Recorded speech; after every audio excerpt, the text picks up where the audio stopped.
Retire at 55, and your Social Security retirement check will be zero for at least 7 years. The earliest ordinary retirement benefit begins at 62. Leaving work at 55 can also reduce the check you eventually receive, because Social Security still measures your highest 35 years of earnings. A missing year can enter the calculation as zero, while a lower year can remain in the average instead of being replaced by a stronger late career year. The decision comes down to 3 parts: the earnings record you leave behind, the age you claim, and the money that carries you across the gap. One account rule later in the video can make that bridge easier, but a rollover made too soon can remove the rule entirely.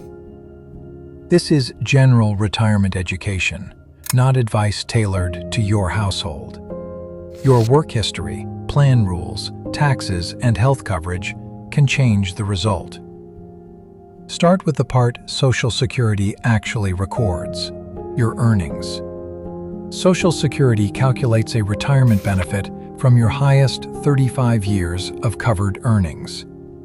Someone who stops at 55 with only 31 earning years brings 4 zero years into that average. The credits already earned remain on the record, but the missing years still pull the monthly estimate downward. A person with more than 35 years faces a quieter version of the same issue. The calculation keeps only the strongest 35 years. Continued work can replace an early low-income year with a stronger late career year. Leaving at 55 ends that replacement process. This matters most for people whose income rose slowly. The first decade may include school, part-time work, caregiving, or a lower-paid beginning. The final working years are often the years with the highest dollar earnings, even after Social Security applies its indexing rules. Imagine a statement containing several early years with modest earnings. Working through 60 might replace 5 of them. Stopping at 55 leaves those years inside the average. The difference may be smaller than people fear, or large enough to change a household budget. Your own earnings record decides. Pull the record before choosing the retirement date. Missing earnings can sometimes be corrected, and the estimate should be run using the year you actually expect to stop. A projection that assumes continued salary through 67 can make a retirement at 55 look safer than the final record will support. The estimate can also look deceptively stable when the worker has exactly 35 years. A year of summer work at 18 still counts as one of those years until a stronger year replaces it. The formula is progressive and more complicated than a simple average, so a small earnings change does not translate dollar for dollar. The direction remains clear. Stronger replacement years can raise the eventual benefit. Even with 35 strong years already completed, the next decision still has a major effect. The day work ends and the day Social Security begins can be years apart. At 55, your own retirement benefit cannot start. Age 62 is the earliest standard claiming age. For someone whose full retirement age is 67, claiming at 62 can reduce the monthly amount by as much as 30%. Waiting beyond full retirement age can increase it through delayed retirement credits, with the increase ending at 70. Take a simple illustration. Suppose the benefit at full retirement age is $2,000 a month. A claim at 62 could be around $1,400. Waiting until 70 could raise that amount to roughly $2,480 before future cost of living adjustments. Those are illustrations, not a forecast for any particular worker. The choice is shaped by health, longevity, spouse income, other assets, and the amount the household needs each month.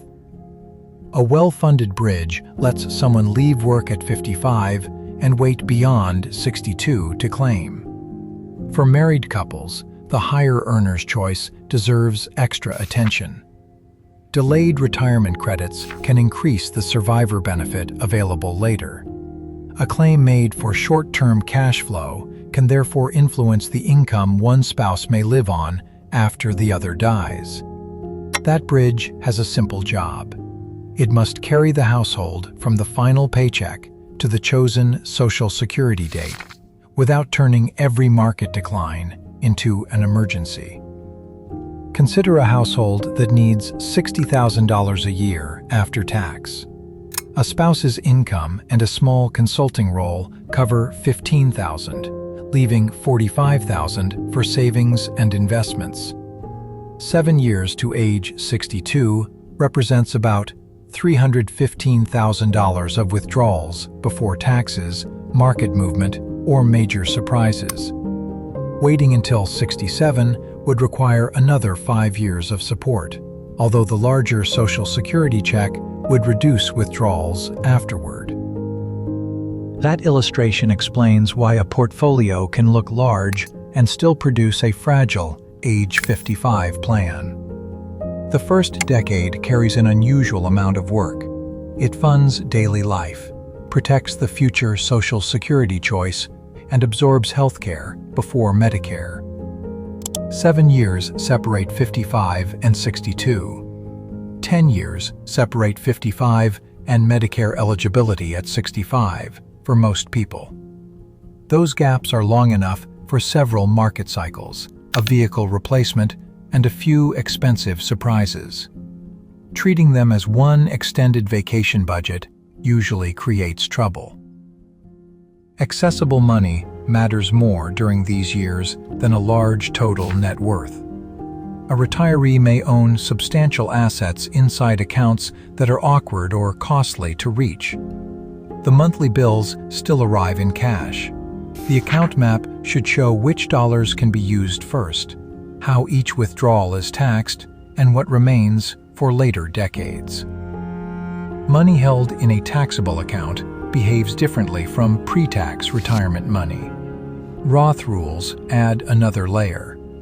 The sequence should be planned before the paycheck stops, while mistakes are still easy to repair. This is where the account rule from the opening matters. A worker who separates from an employer during or after the calendar year in which they turn 55 may be able to take distributions from that employer's qualified plan without the usual 10% additional tax on early distributions. Ordinary income tax can still apply. The exception generally belongs to the employer plan connected to that separation. It does not extend to an IRA. Rolling the entire plan into an IRA before using the exception can close that access route. Plan rules also vary, so the administrator and a qualified tax professional should confirm the details before money moves. A person retiring at 54 can miss the exception, even if the first withdrawal happens at 55. The separation year is what matters. Someone leaving during the calendar year of the 55th birthday may qualify even before the birthday itself. These details are exactly why the plan administrator should confirm access before the retirement date is announced. That rule can help, but it should not become permission to drain the account. Heavy withdrawals during the first weak market can reduce the assets that must support the next several decades. A bridge works best when it combines planned withdrawals with cash reserves, taxable savings, or a modest stream of earned income. A few hours of flexible work can have an outsized effect. Income that covers groceries, utilities, or insurance allows more of the portfolio to remain invested. It may also reduce the pressure to claim Social Security on the first available day. Now add healthcare. Medicare generally begins at 65, so a retirement at 55 creates a 10-year coverage problem. Coverage through a spouse may solve it. COBRA can often continue former employer coverage for a limited period, commonly up to 18 months after a job loss or reduction in hours. Marketplace coverage may offer another route, with costs tied partly to household income and local plans. Healthcare deserves its own annual estimate. The premium alone tells only part of the story. Deductibles, prescriptions, dental care, and the possibility of higher out-of-pocket spending can change the bridge substantially. A plan that barely works before health costs has no useful margin. COBRA usually cannot span the full decade to Medicare, and marketplace premiums can change when household income changes. A large pre-tax withdrawal may increase taxable income during the same year the household is trying to qualify for lower premiums.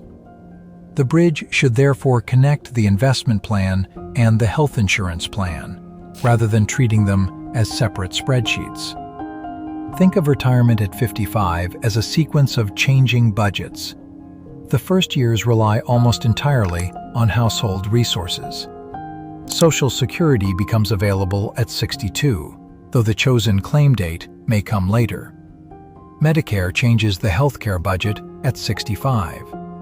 A single flat spending projection can miss how sharply the income sources and expenses shift across those years.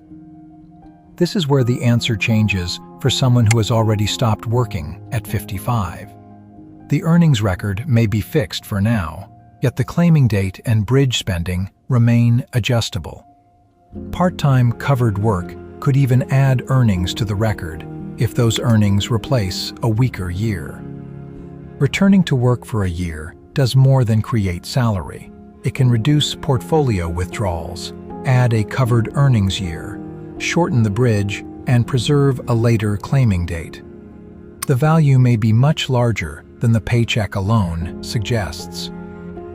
Run the decision in 3 passes. First, open the Social Security earnings record and estimate the benefit using the actual stop work date. Then compare the monthly amounts at 62, full retirement age, and 70. Finally, map the household cash flow from 55 through the selected claim date and through Medicare at 65. A useful stress test assumes an early market decline and one major household bill.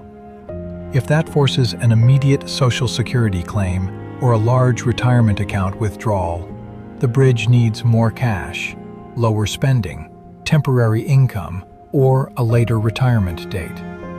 The deeper lesson is simple. Retiring at 55 leaves your earned Social Security record in place. The future benefit reflects the 35-year earnings history and the age when payments begin. The years between those 2 dates decide how much freedom you have when making the claim. This week, pull your Social Security statement and write the benefit estimate beside the annual spending your portfolio must cover before 62. Then price the healthcare years through 65. Those numbers will show whether 55 is a realistic retirement date or merely an attractive birthday. If you retired before 62, tell me what funded the gap and which expense surprised you most. A strong early retirement plan gives Social Security time to become a choice instead of a rescue.